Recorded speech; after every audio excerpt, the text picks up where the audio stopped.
welcome to those who are just joining us by the recording that Dennis has set up just now. We've been chatting informally for about half an hour, not covering the official topics so far. But we are now going to try to dig in and see whether we can get through some of those on the list. Now, chatting informally for about half an hour, not covering the official topics so far. Is someone playing the live stream over speakers? Whether we can get through some of those. I was getting feedback there for sure. That was the live stream somebody was playing over speakers. It's good now.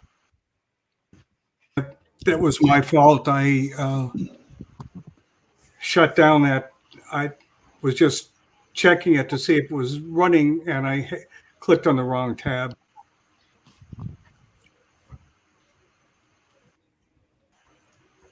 Okay, let me then welcome everybody again and say that we're about to launch into the official guts of the meeting. I am suffering from COVID myself, so as things progress, I may go south. And I think Jerry has said he will try to jump in, and so has Bob, trying to keep us moving in a solid direction. I'm going to attempt to share my screen so that we can see the agenda. It is published online, and I want to do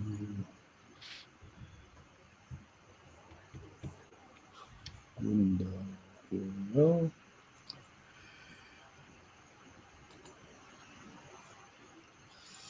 Where am I? Firefox share. I trust that I am now sharing a good view of the introductory material.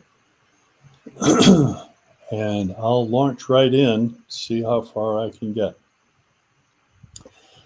We have a few items that are in the FOSS news section.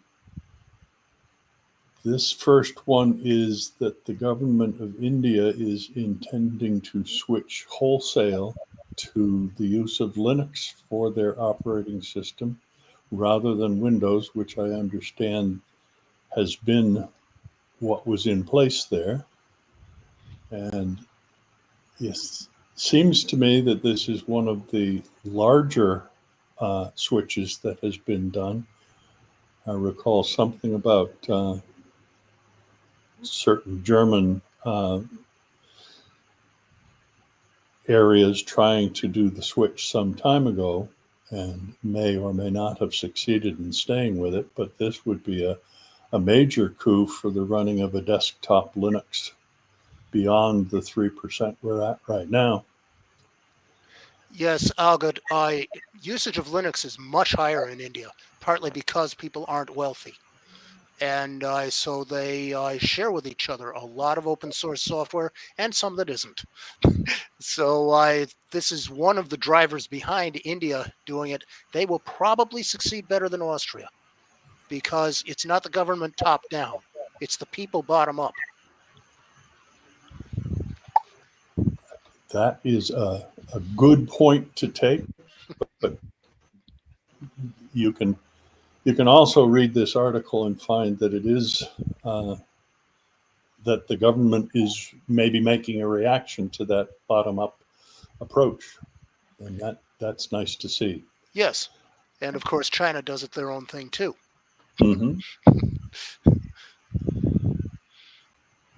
So OpenELA is a group of others beyond the Red Hat IBM group and they have formed a system to offer the same sources that go into making Red Hat Enterprise Linux. I doubt that that makes Red Hat people very happy or IBM people very happy. And then we'll see what comes of that eventual battle along cross-company lines, I suppose. I'm not personally a big fan of Oracle and have not recently used SUSE. So I gather Ed was playing with that recently. Mad Dog is somebody that has spoken at the BLU, and he has a nice published article on the process of doing sources that are Red Hat versus non-Red Hat. I would recommend everybody get a chance to read that. Yeah, if I can interrupt real quick. Mad Dog frequently joins our meetings. I've known Mad Dog since the early 90s.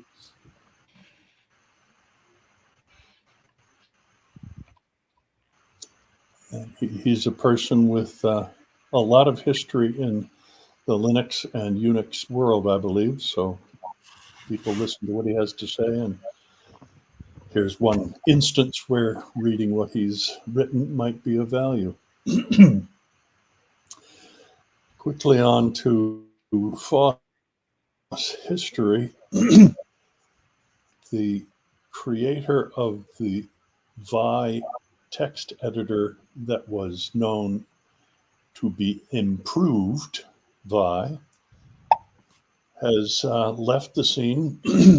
Bran Moulinar has fortunately not died with his program tied directly to his body, so there will be continued work on the development of Vim. I have used it myself to do text editing on remote servers, and while it is not the only game in town, it is certainly one of the most venerated of the accessible text editors that you can run on a remote server, making it very effective for doing quick updates. Excuse me. This issue is not unique to Vim. Those who write programs are frequently the drivers who make them popular, but it is important that we have groups of people that pick up the slack when the originator has gotten too old to do it or lacks the resources to stick with it. And in this one case, I guess that's the situation. We have a very successful ecosystem built around the Vim editor. Anybody else use it? I've been a Vi user since way back in Unix. And of course, Vim is what is the free version that's available on Linux, because Vi for many years was not in the open source. And that we, of course, appreciate the extra effort that went into making an open source version. Those of us who like the concept are here together talking about it as we do every month.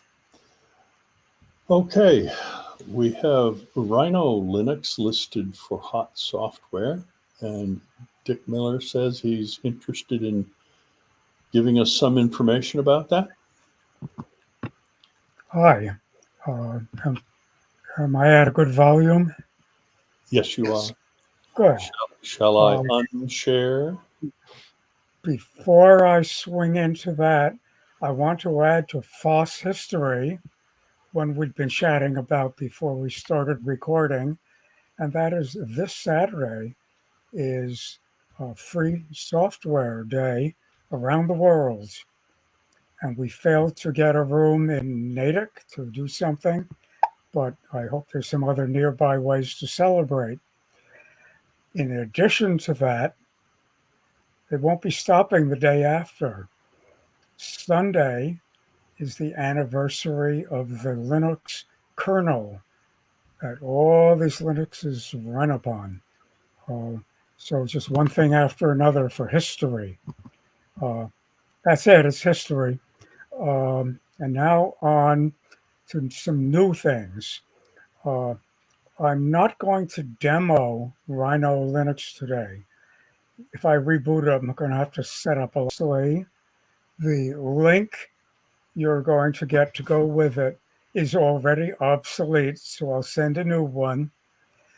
What happened is they just came out with a release version of the beta I had been planning to demonstrate. Looks good. And it's one of about 3 kinds of Linux I've been very interested in. First of all, I'm one of the users of Ubuntu Unity. That's one flavor of Ubuntu, which in turn is one flavor of Debian, which in turn is one flavor of Linux, which grew out of Unix. So there's a lot of branches on this tree. The fellow who designed Ubuntu Unity made it public when he was 10 years old. Rudra Saraswat. He lives in India. He's now 13 years old. And this version that a kid put together is one of the rather good and popular versions. He's not your average 13-year-old. His English is as good as ours. And his programming is probably quite a bit better. I'm mentioning him because he has started another project called Blend OS. His Ubuntu Unity project is now also showing up under Ubuntu itself as what they call a flavor of Ubuntu. And his new interest is to design a version of Linux that can be as nice as what he's got, but basically to run everything out there. If you have a Linux program that won't run on your version of Linux, he's out to fix that. And he's got some betas out at the moment. But this Rhino OS is pretty much playing the same game.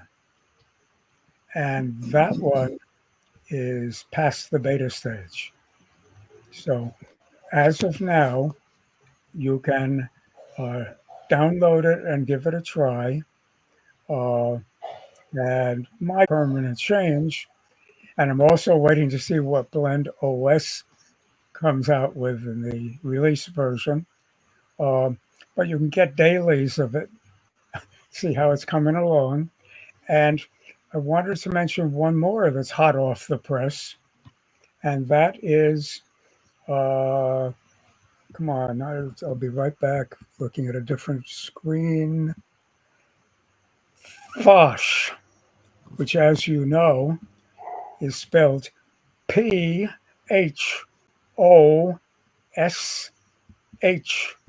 And the reason it is because FOSS is a combination of the Linux shell for phones, for smartphones.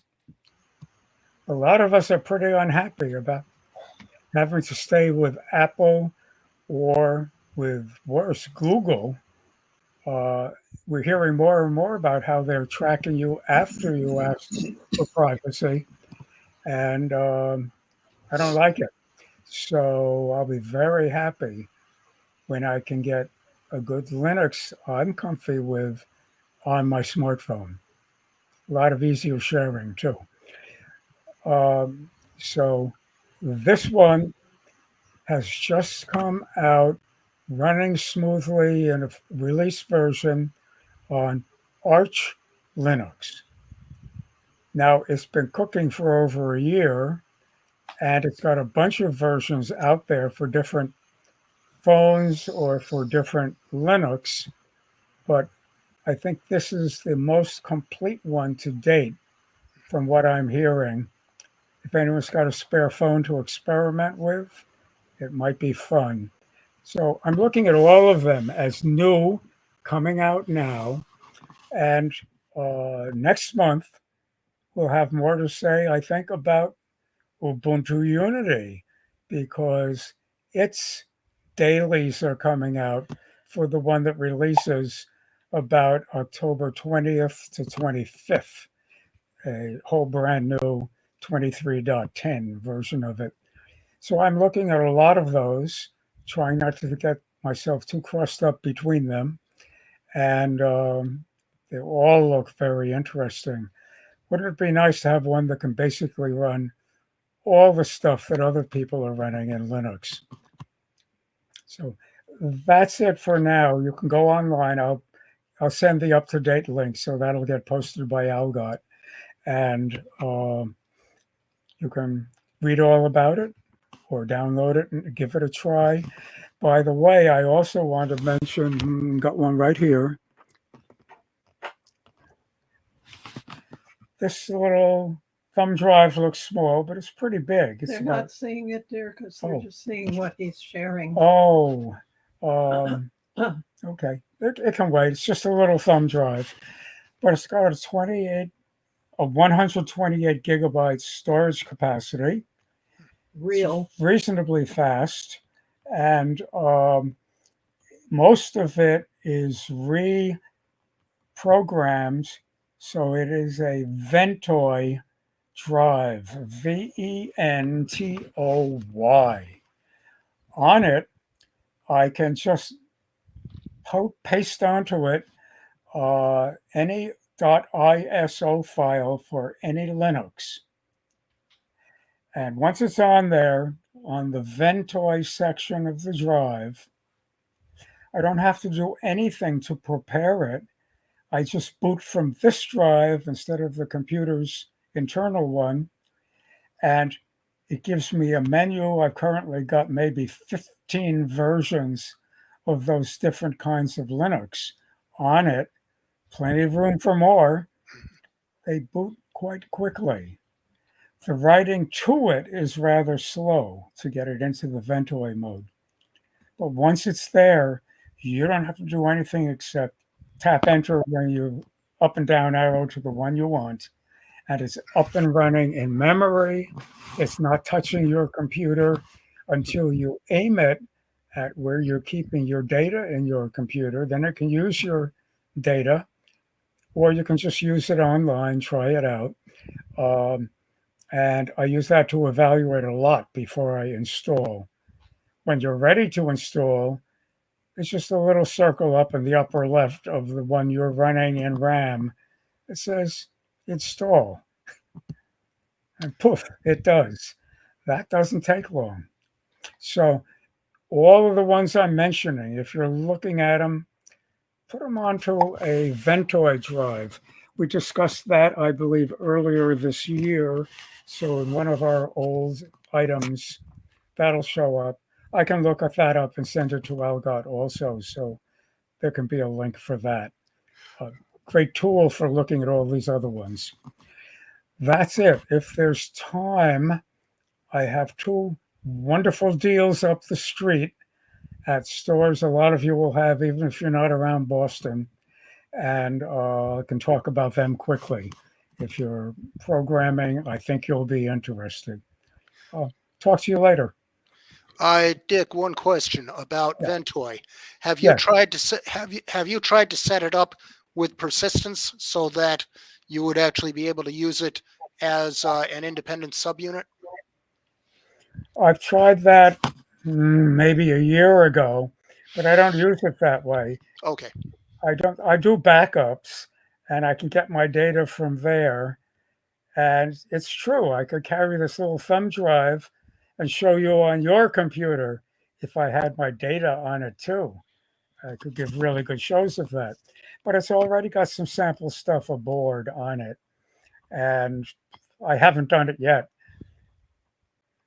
Okay. Good question. If you do it before me, I'm watching. Yeah, I haven't done that either. My primary use for Ventoy is so that I collect up all my utilities, which I might use in an install or in preparing a disk. And they're all in one place. This is very important if you're running Windows 11, which I am, because you have a limited number of TPM security keys that can be held in the BIOS at any one time. And that list will overwrite itself if you try to use too many different flash drives. Interesting. Quite so. Well, we no longer run any Windows on our Linux computers, and breathing Good a answer. great sigh of relief having done so. Yeah, good answer. We're not running Apple on it either, for that matter. All I'm saying is Ventoy is compatible with TPM security. Yes. Many of the others, the older ones, aren't. The only other operating system we run is the Android that came on our phones. Okay. So we're looking forward to a Linux on the phones. Jerry has posted in chat where you get to for Ventoy. Oh, good. So maybe that link could be pulled out and kind of tacked into the agenda. Unless you want me to hit those bargain deals up the street now, I'll pass on. Which do you prefer, Algot? Maybe You might as well do them while you're hot on their trail. Okay. One of them, can I show these? Can you? yeah, you should put them on my computer. Let me. Well, can they see it? Yeah. Oh. Can we? Can I we? can unshare, so Good. I'll do that. Yeah, we'll just change shares. Good. Testing. The first one is only a little bigger than that thumb drive. And there we go. It is your average, but smaller than average by far, flashlight. And as flash, this is the one I'm using anytime I do work inside a computer. It has a low brightness level that's enough to blind you pretty easily. And that's the low. Medium is a lot brighter. Whoops. They're not Medium is a seeing it, lot. Dick. Oh, medium. Wait a minute. Off. Here we go.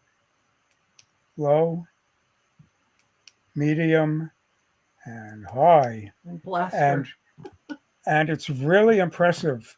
For a small item you can get inside or up close when you're doing work. You can, of course, clamp it in some kind of a little holder if you want to. And it weighs nothing and it fits in your pocket without taking any space in your pocket. It has at the other end, nothing USB. Nothing USB. Cigarette lighter socket in your car. I bought two and I just swap them once a week. The one in the car is charging and the other one's charged. And it stays charged for quite a long time. Now, those of you who know me know I'm not interested in paying a lot of extra money. Harbor Freight is selling these for $4, and they're really good. They have some other nice features, but that's all you have to know. And they have a whole flashlight section at Harbor Freight. I went there, I looked very hard, didn't find them. went back up to the cash register about a quarter mile away and said, "Where are the ones that are on sale?" You said, "Oh, right here by the cash register." How many would you like? So you might ask at the cash register on the way in. This is one hell of a bargain for working in tight places. The And one in the car is equally useful. for something that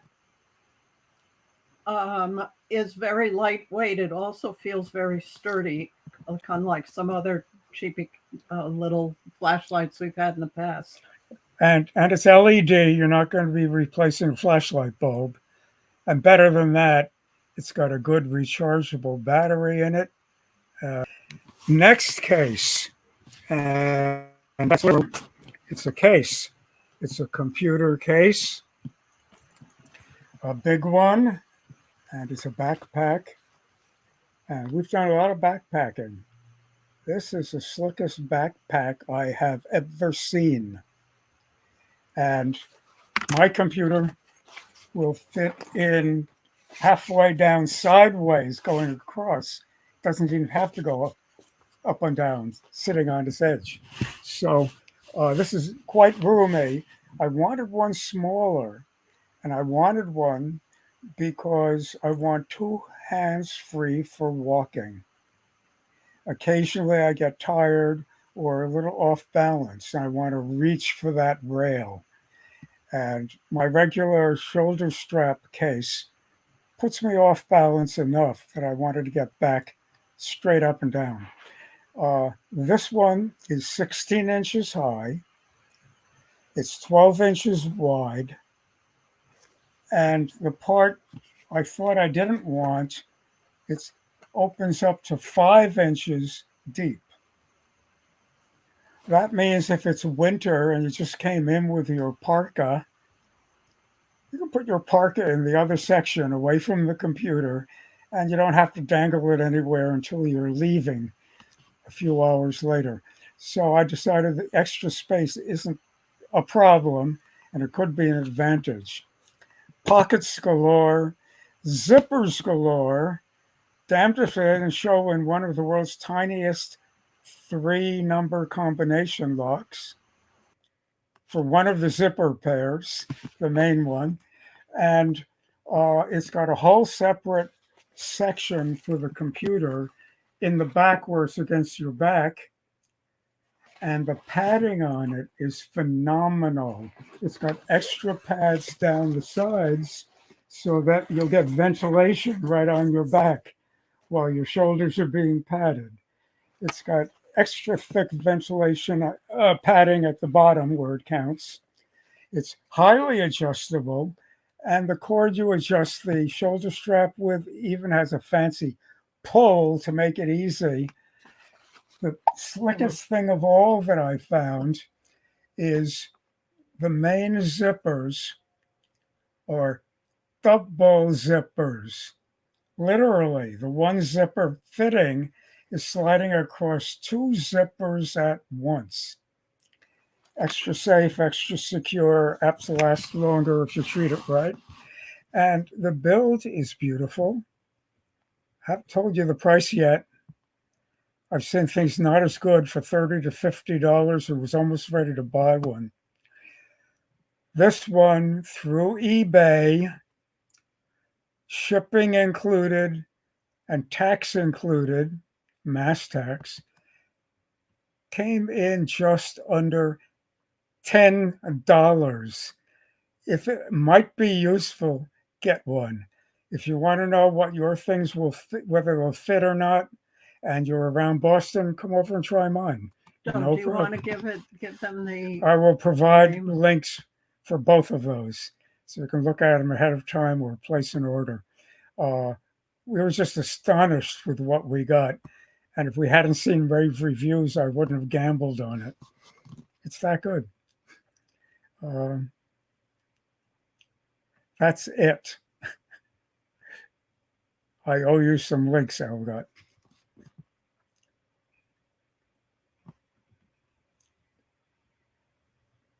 Oh, okay, thank you, thank you. I think our next on the list though we're not looking at it at the moment, is for Bob to give us a demo of how to enlarge some GNOME, I think you said, Bob, the scroll bars that are there. These are GTK GDK. applications. GTK actually occurs in other desktop environments beyond GNOME. So this is, I think, a rather useful tip. So let me first see if I can figure out where the share screen is here. Oh, there's my share. And what I'm going to do is my entire screen. Let's do it that way. And I am going to take down my Chromium browser a little bit so that I can show people. So I can't see you guys, but right now I'm going to show you the initial issue. Everybody sees my desktop, right? Yes. Okay, good. This is LibreOffice Calc spreadsheet. And what I find is at the bottom, can everybody even see the horizontal scroll bar coming up with my pointer? Yes. Yeah, because it's just barely visible and it's hard to grab it. And if you slip off of it, you get this kind of thing coming up, and then you have to cancel. And at the other end, I know about that. At the other end, the vertical scroll bar, you come into a conflict with this, which puts the sidebar in and out. And online, there are quite a few people who have the same kind of issue. So there were some solutions proposed. And what I want to do is get into a couple of these solutions. Okay, I know where I saved it. I saved it in my Chromium. And it is in a little folder for this meeting. So let's see if this is the first solution. Oops. It would appear that Bob's demo has bumped him from our group. So maybe he'll come back. In the meantime,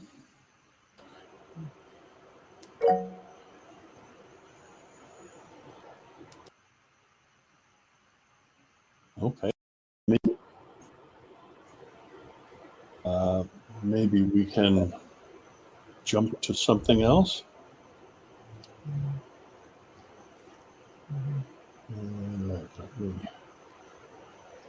Okay, was his issue with the scroll bars? He was attempting to demonstrate the scroll bar widening process, I think. Okay, because I just launched with OpenSUSE Tumbleweed. I just launched LibreOffice to see what it is, and it looks like it's the latest version, 7611. And on this screen, the scroll bars are wider than what he displayed, and they are easy to grip. In this version, it is. Okay. That's good news to hear. I suspect that means they might have already applied the fix that Bob was going to demonstrate. Because I think the default is that skinny scroll bar. Skinny scroll bars are not to be beloved. I know what Bob's talking about from personal experience. I'm always jumping into the wrong thing because of passing through them. Yes, Oh. that's yikes.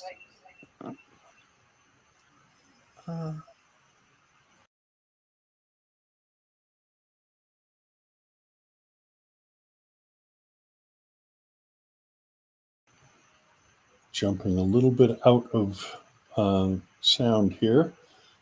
Somebody's voice was echoing in my ear, so I muted myself. Anyway, I'll go back to sharing.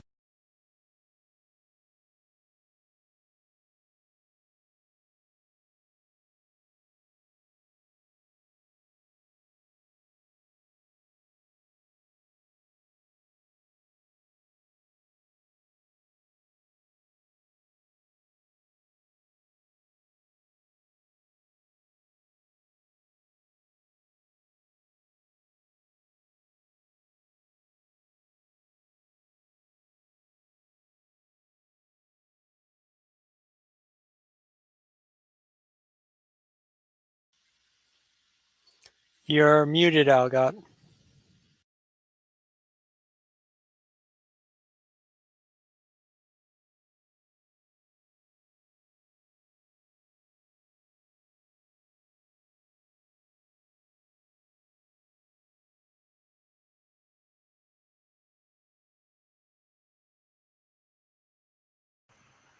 Thank you, Dennis, for giving me the information about it.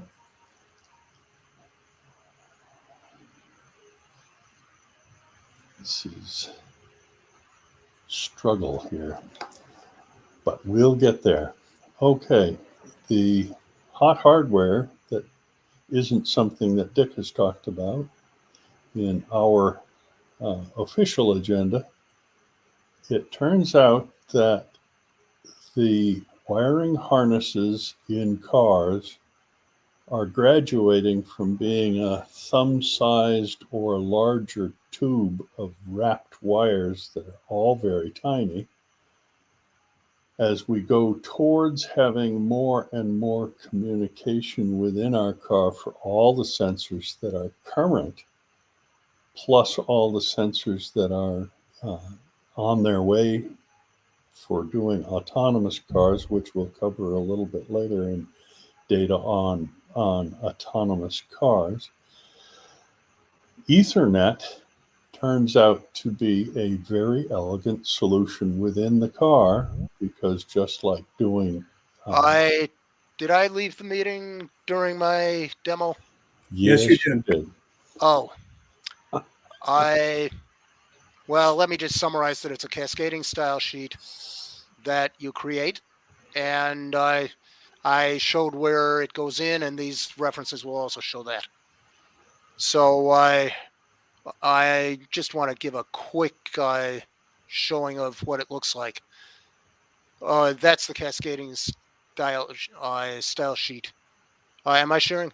Oh, let's share. Okay.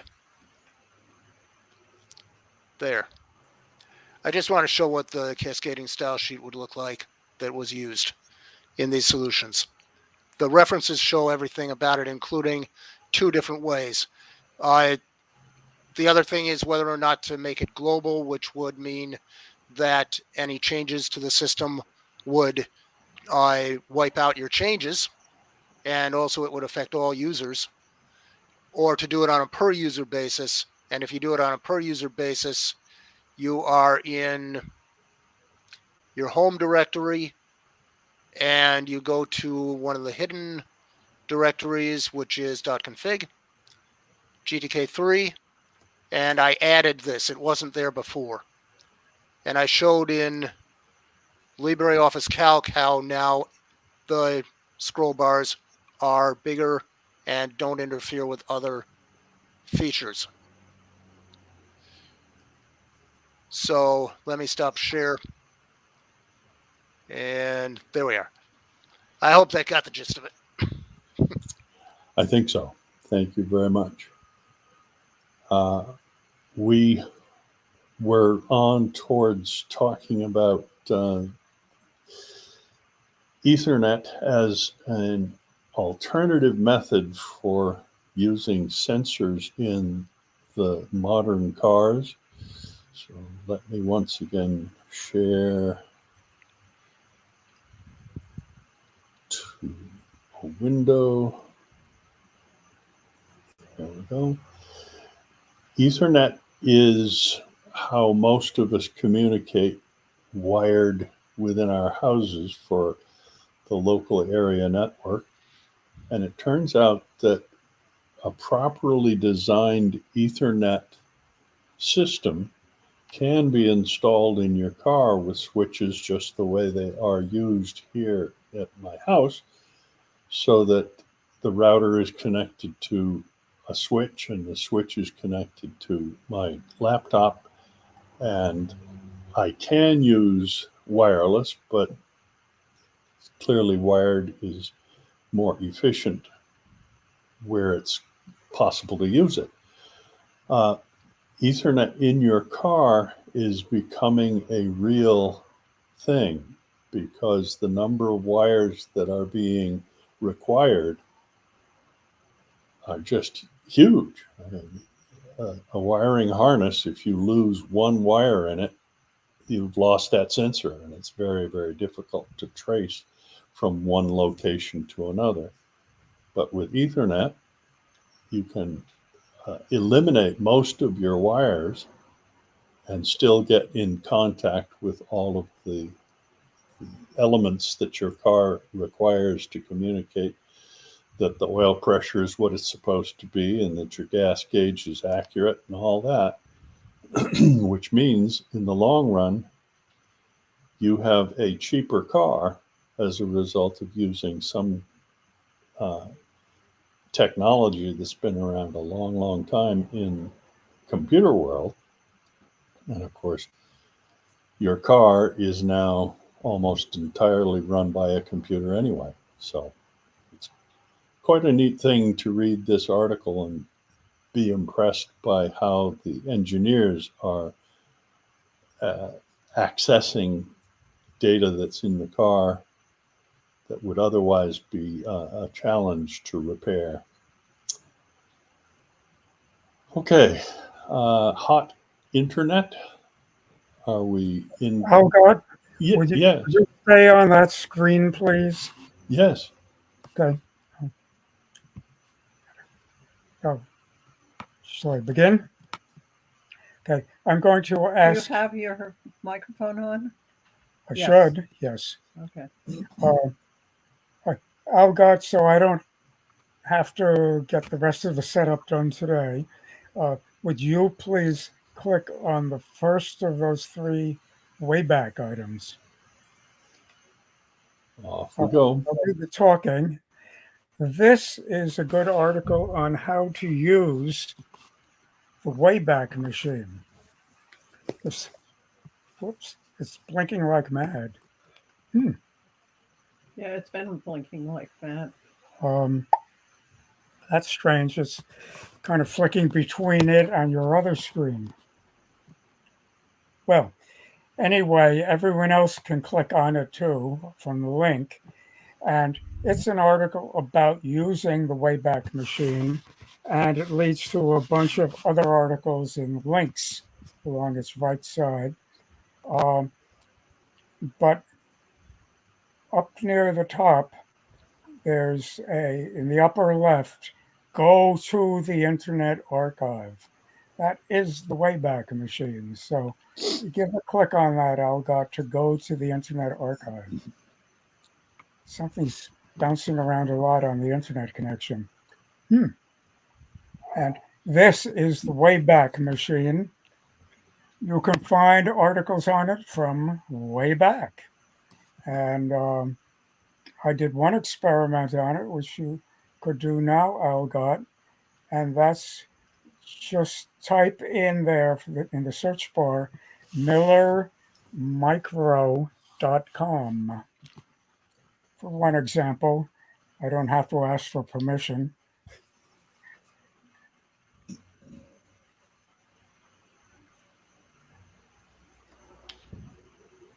There it is. And hit enter and it'll swirl a little bit. Here it is. All those items on that bar graph are dates on which it saves something from our company, Miller Microcomputer Services. Let's go back to the very first one you can get to on the left there and tap on it.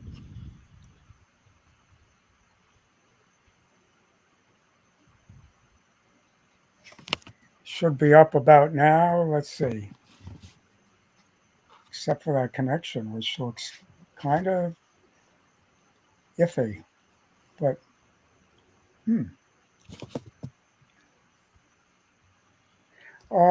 scroll up, Algar. It may be there already. So, yeah, okay.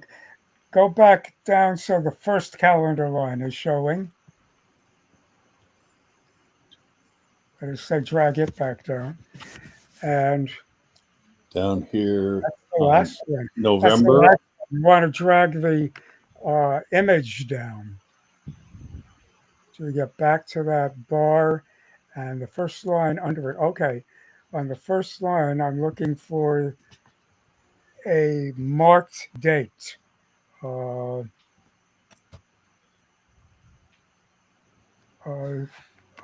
can't see. It's June 16th. June Okay. 16th. I thought there was Flag one. Day. I thought there was one in April, but anyway, and now it's going to the one from June 16th because you clicked on it. It says here, and there it is. This is our company webpage from 2004, 19 years ago, and it doesn't have the newer stuff in it. It's from them. This is just indicative of what you can do for most anything you're looking for. And I think that's a good enough demo of that. So let's go back to the agenda if we can. This has all kinds of escalating links to links to links. So if you don't know about it, and if you're interested in historic data on anything, but especially things to do with computers, go for it. If you're looking for forensic stuff that was taken down, you get your chances. I'm sorry it's flickering so much. I think everyone's seeing that. Yeah, I have. Let's see. Second one, hanging. That's a specific one on the way back. Click on that second one, please, now. Hold on. And it has a lot of other information in it, like, for instance, this, which is a blog on the Internet Archive, and in particular about environmental matters.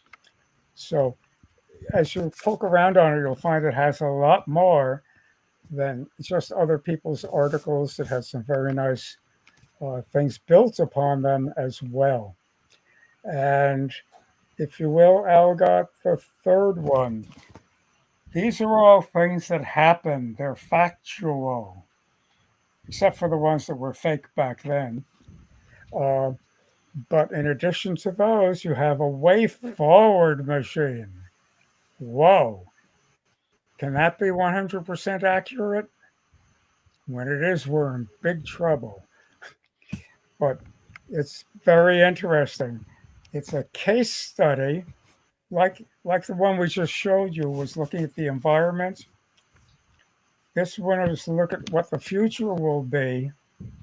And boy, is it set up for politics, computer security, and how they interact. You're going to have fun looking at this one, although it's a few people's opinion. You'll find places you agree, places you disagree, and places you wish you could disagree. So another example of what's hiding in the Internet Archive, a wonderful place to learn about. Thanks, that's mine.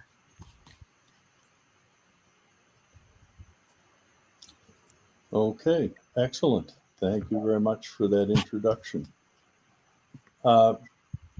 I think that Bob Primack had some comment about the way forward machine, or I think Dick covered very well the fact that it's just one perspective by a group of people, an organization that has some very serious concerns about internet privacy and about how this is interacting with copyright laws that were starting in the 1990s and going forward through the early 2000s. And I think they extrapolate from about the early 20 aughts to the 20 teens on that basis. There were things going on then that were pretty scary, and there still are. So they may not be wrong, but the thing I could not find, and I don't know if it's ever been posted online, InfoWorld once had an April Fool's parody about a public library that was run the way Microsoft runs their licensing. And all the things you would have to do when you, from when you walked in the door to the point at which you check out a book and check it back in and all of that. And now there are actually books that have EULAs, terms of alleged ownership. You cannot transfer the book to anyone else, according to what's printed on the inside front cover. And people have actually gone into yard sales and said, pull this book out. You can't do this. You can't sell it. Weird. Libraries are running into serious issues, but we'll get into that later. In fact, the Wayback Machine is running into that issue and related ones. And so are some similar projects Yeah. for all the books that have run past copyright. People are arguing anyway for that. A lot of lawyers out there. Looking for work. Okay. Some We of my are. best friends are lawyers.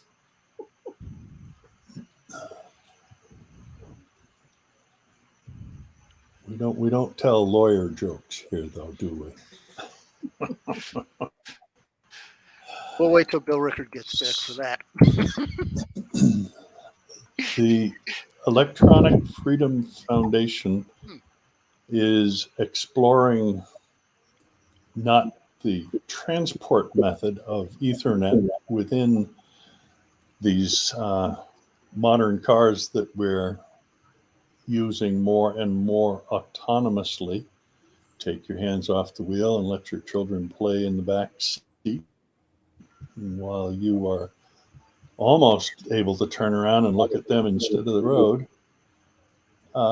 There is data going through Ethernet cables, and it just is a huge amount, telling how fast you're going, where you are, how close you come to the car next to you. All that kind of data is part of what autonomous cars need to operate efficiently. They have to know which road they're on. They have to know where you are headed, whether it's the right direction or you're in the wrong lane going the wrong way.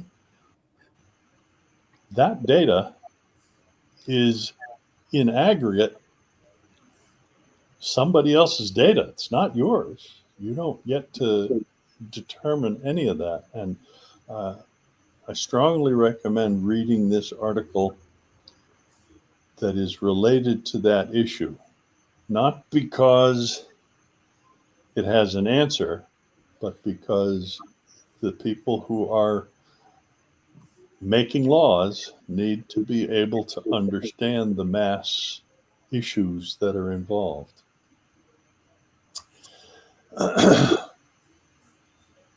Next is broadband fees, which the Federal Communications says need to be published. If you are with Verizon, if you are with any other ISP, they charge different fees for different people at different times under different plans, and argue that they don't have the ability to say what all those different plans at different times for different people are. But the FCC says, yes, we don't care. You publish them because you use them. I once Yeah. heard that phone companies were not providers of communication, but they were billing companies. That's what they were good at, that they'd bill you. And now that concept is coming to roost. I don't know if you've ever tried to figure out what your plan actually costs and what you get for it. But I did. it was complex, I think. Helga, Yes. I'd like to comment on both of those last two items. On the one with cars, some of the message I've been hearing from state senators, federal people, uh, are particularly using the term open source as a problem with what the cars can do. They're very worried about open source, uh, and that could backfire badly. Just keep an eye on that issue along with the main one, that your new car is snitching on you, and snitching on you on a lot more than you mentioned, Oh, yes. including sex habits. How do they get that from what's in the car? AI is making a lot of amazing things possible, and they're almost always true, but not always. Well, they're listening to what you're saying also, Yes. So, like Alexa and stuff so like I that. want to mention they seem particularly upset about open source. To me, this means a couple of big companies we know are looking for big government contracts, and not to have open source, uh, make them beside the point. So it's playing in a lot of directions. Broadband fees. I just wanted to mention that some of the articles I read were emphasizing hidden fees, that they advertise a price. And then by the time you're all signed up and the first month has expired, you've got a bunch of service fees of one kind or another, which weren't advertised. So making them more public is absolutely mandatory if it's consumer oriented. And there's a lot of fighting going on why that shouldn't happen anyway. Amazing. That's it. Okay, Bob, are you ready to be back up? Talking about ebooks in libraries? Yes, ready, and I know what I did wrong. If you left click on a link from a bookmark in a browser, that affects the current tab. So that's lesson learned. However, let me share my screen. And I'll unshare. Thank you. yes, that would help. I can now share my screen. Okay. Now, I think it's safe for me to minimize the browser. And, oh, good. I've got another instance of the browser here. That will help. And now, let me go to my desktop and find my links. Ebook licensing to libraries. And let's go to the first article. And okay, well, there. With a new model, there's new language that is being used by states. And a little background on this: ebooks, like any kind of a book, cost money to libraries when they get them from publishers, and they cost per copy that the library retains. As a result of this, having to pay for books or ebooks according to how many copies the library has, the publishers get into contracts about how many people can have an ebook lent out to them at any one time by any one library, and things of that nature. And what this first article has to do with is Massachusetts, among other states, passed a law. This was actually Maryland that passed a law that put limits on what kinds of license fees publishers could charge for ebooks. And there were lots of nuances to it.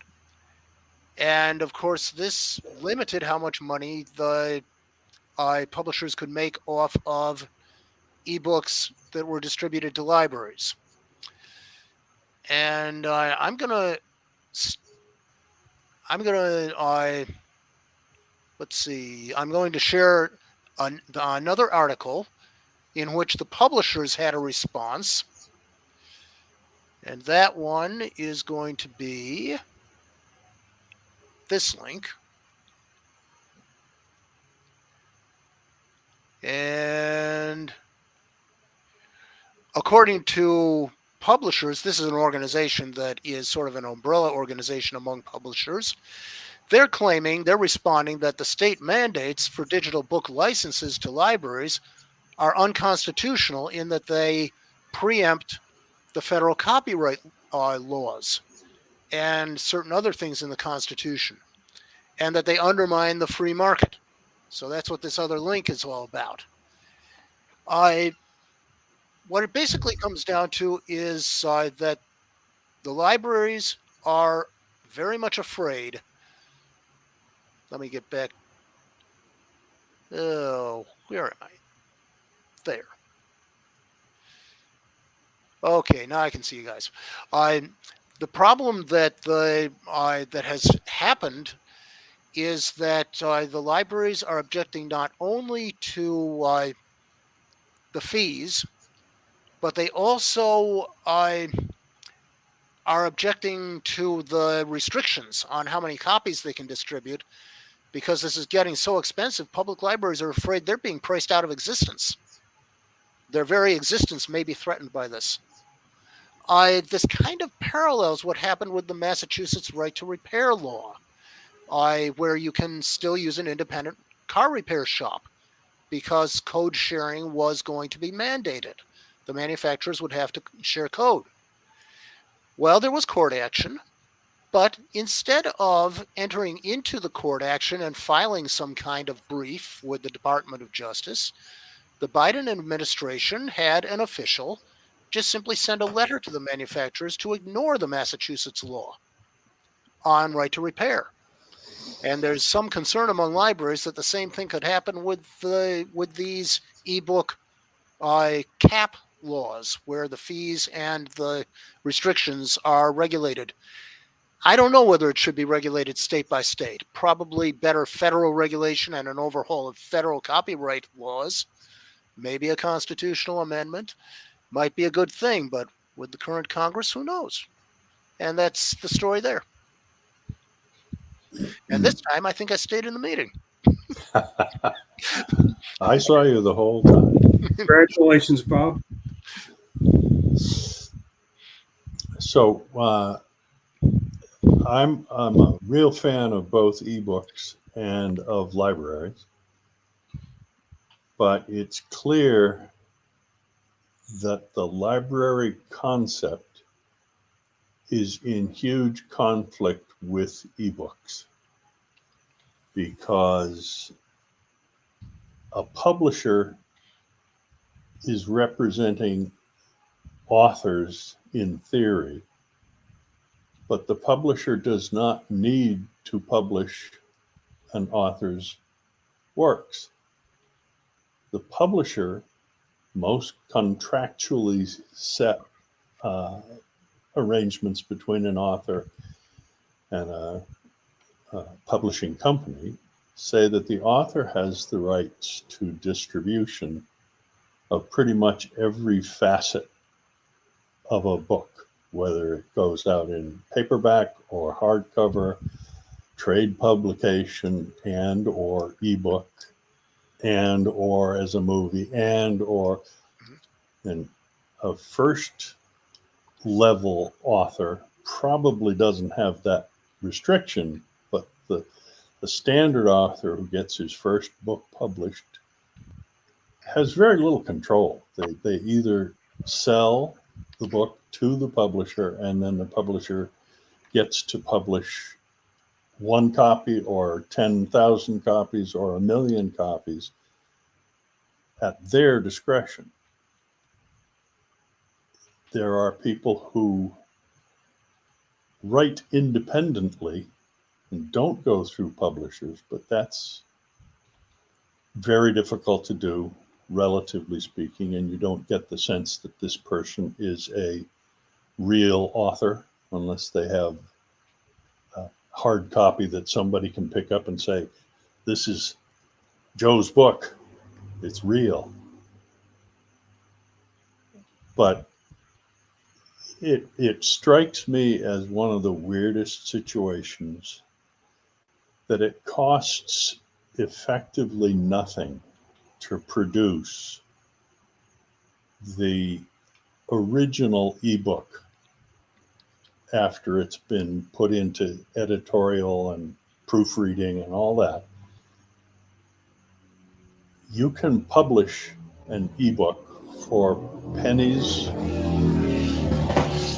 for the entire world to get access to, but that's not done, which means if some author isn't popular anymore, you don't see ebooks because the publisher says, well, you know, it might come back someday and we'll publish hardcovers again and everybody will go buy a hardcover of this author, even though the author's dead, and we'll make money on it. But that doesn't happen. It amazes me. You can't go to a library and find certain authors because their books in hardcover have become so old that they got worn out from being on loan to hundreds and hundreds of eager readers. But you can't read those because they're not in the library anymore. And you can't get an ebook copy because, well, why bother to publish an old book where we're going to make more money on the brand new? Anyway, libraries are a real place of community service and represent as close as there is to open source in the world of publishing as possible to get. And I am very sad to hear that a lot of people are finding it a challenge to support local libraries, and that somebody's making money, but it certainly isn't the libraries. Thanks, Bob. Yeah, and the only alternative would be that our free public libraries would morph into fee-for-service organizations. And that's what libraries once were, I guess.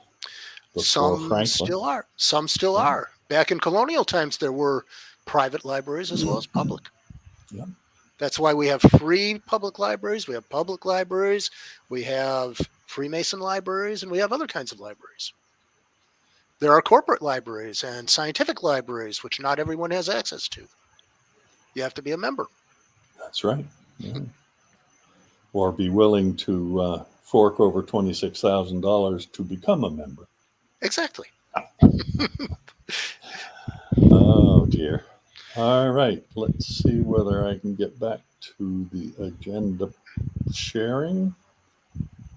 So we can get through the remainder of this excellent meeting. Okay. The state of AI. Large language models are something that has become a routine topic here for us in NatickFOSS. And P.Z. Myers is an author who has a very interesting outlook on what artificial intelligence is. And I strongly recommend that you take a look at that particular view at the same time as you consider what artificial intelligence and large language modeling are. This language is a pure heuristic for intelligence, suggests that being fluent in a language does not mean you're intelligent. And the issues that are involved are way too deep for me to completely comprehend, but I'm worried that the writers' strike and the Hollywood world are representative of where we're headed. That somebody wants to be able to write a script using just artificial intelligence, and then the stories will become very formulaic. Not that they aren't sometimes anyway, but wow, I'm not eager to find out that the story of the world is how language can be just copied and duplicated and crossed over, and oh well. But copyright by machine, meaning can you copyright something that a machine designed? Currently, the answer is no. This is a particularly intriguing article about an artwork, I believe, that was a state fair winner. And if you read the article, you'll find that the copyright people say, no, you actually have to have a person involved in the creation, not just a machine. Okay. Dennis, are we in a good spot for you to talk about wipeout rewrite? Yep. Okay, I'll stop sharing again. So before we go into the wipeout rewrite, there are two articles with the FOSS Fund this time. They relate to this wipeout rewrite. So the first one is a study that they did on old games. So this Video Game History Foundation and the Software Preservation Network did this study, and they found that 87% of classic games released in the United States are out of print. You can't get them anymore. And so this is one of those things of video games preservation is not a high priority to a lot of people, in particular to game companies. So over time, sometimes games just are no longer available anymore. And that's personally one of those things I really dislike. I played a game 20, 30 years ago. I would like to be able to play it again at some point, or be able to show someone and say, hey, this is a game I used to play, that sort of thing. And so I'd like us not to lose that history. And the other article is about Rockstar. They're a big game company. They went over and recently released one of their games on Steam. And the guess is that they did not have the ability to release it without the DRM, the digital rights management, so the copy protection on it.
Live streaming is on.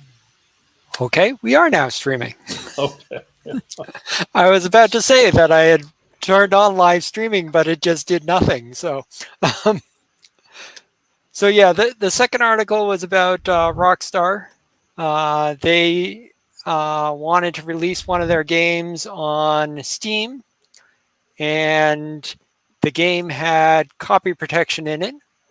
And so the way they released it onto Steam was they went over and used a pirated version of it. They downloaded a crack to break their own copy protection. Presumably because they probably either don't know how to build their software again and remove the copy protection, or they just felt like it wasn't worth the time to do that. So either way, they had to resort to a pirated version to release the game to people. Wipeout Rewrite. Wipeout is a game that was released on the PlayStation and a few other a few other systems. Ed went over and asked, do out-of-print games become public domain? They do when the copyright expires, but the copyright length is so long that it's going to be a while before any game, any electronic game, becomes public domain. So the game Wipeout is for the I played it on the PlayStation. I created a video to I recorded a video to go over and show the game off. I forgot to mention a few things in the video, so I wanted to mention them first. The Wipeout rewrite that I'm going to show is available on GitHub, but that's only the code. It is not the data files. So you have to get the data files some other way. If you were to do that, you either have to legally own a copy of the game or some other means. One of the things I didn't mention as well in the video is that there are enhancements that they're looking at for this rewrite. So they were talking about adding in multiplayer support, which is something the original didn't have, and without having the source code, you can't really do that. But with that said, I will start the video. Let's see here.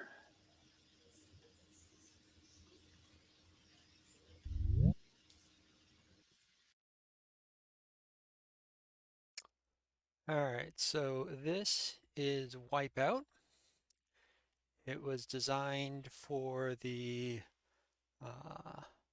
PlayStation, the original PlayStation system. The game was pretty popular. It had a bunch of sequels, but none of them but the original game has never been remade. So if you want to play the original game, right now you have to, or you had to have a copy of the original game in a PlayStation to play it on, or resort to emulators. Now, a while ago, the source code to a version of the game was released without permission, and a particular developer went over and took this source code and made a modern implementation of it, updated it, so that it would run on Linux and other systems. And so that's what I am running right here. This is one of the advantages of open source, is that even if a game is no longer available, they no longer sell the game, you can still make the game playable for people. People can still enjoy it. This is a racing game, so we will start it off. There's a bunch of different options. I'm not very good at this game, but we can give it a shot anyways. All right. You can pick your pilot, you can pick your car, and there we go. We are off.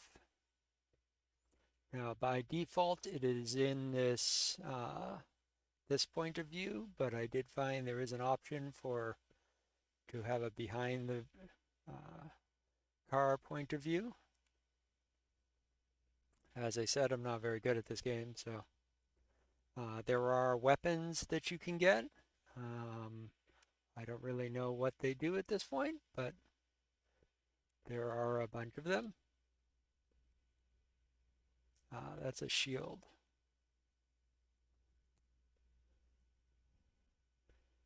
So yeah, it's a pretty typical racing game. It was pretty popular when it came out because it had this futuristic look to it that wasn't necessarily done as often, and it was one of the better racers available for the PlayStation.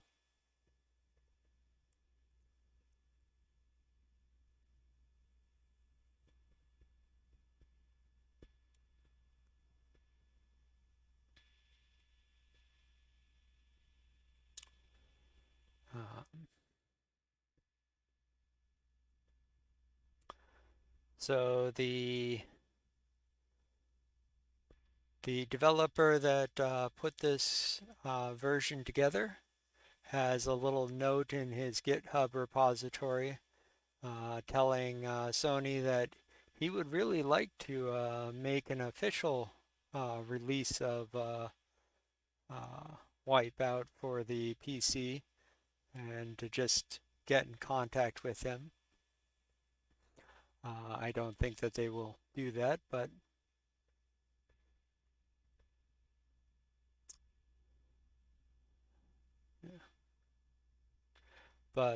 you can see the advantages of having open source in that we can go over and keep preserving games even if the original developer doesn't want to keep maintaining it.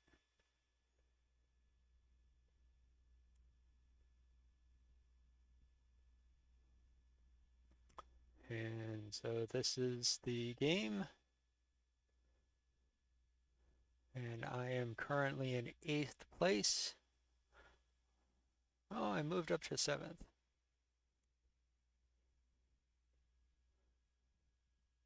I'm sure if I played this for a while, I could get better at it, but I can't say I ever played this when it came out that much. I think I have played it a few times when it came out, but I didn't own it.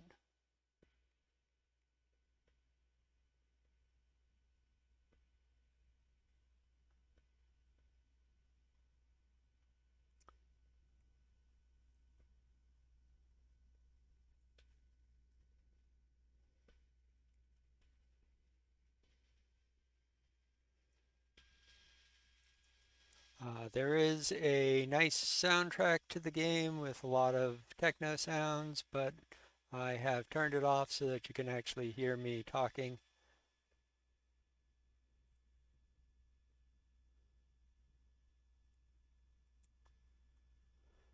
Um,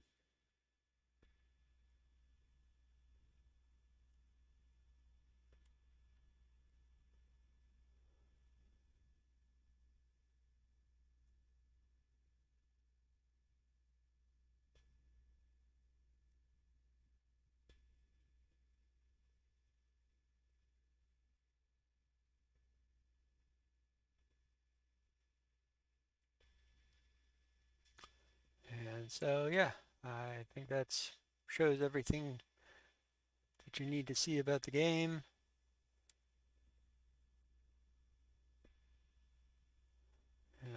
I'm going to lose this game since, as I said, I'm not very good at it. I did play around with it initially on the keyboard, but I do think it plays better on a controller, since that is really what it was designed for.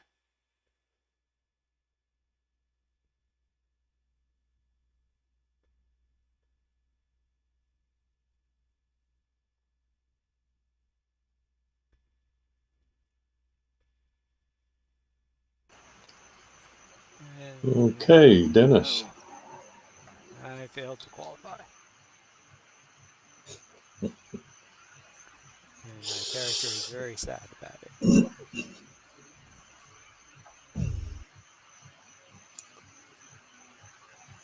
So I have a feeling that with things the way they have gone this last few minutes, that we might consider Dennis's as the last major component of today's meeting, because he's going to have a heck of a time piecing this meeting together to get it on a good recording, I'm afraid. I'm assuming everybody's hearing me. Yep. Okay. My video seems not to be active. I can't turn it on. So I want to thank all of those who fared well and all those who attempted to fare well during this very strange meeting. I'm surprised I made it through all the way, but thank you to all the presenters and to those who watched quietly.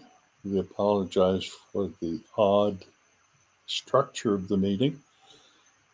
It didn't work quite as smoothly as some of them have, but maybe next month, our October meeting will be back as the first Thursday, if I have that correct. Just double check. Yes, October 5th is our next planned date.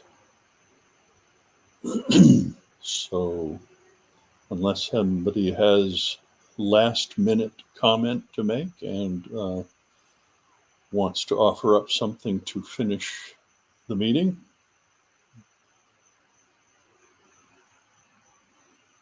perhaps we'll call it at this point. Thanks to everyone who participated. Yep. All right. Farewell and goodbye till October. Yep. See you all in October. See you then. Yep. See you next month.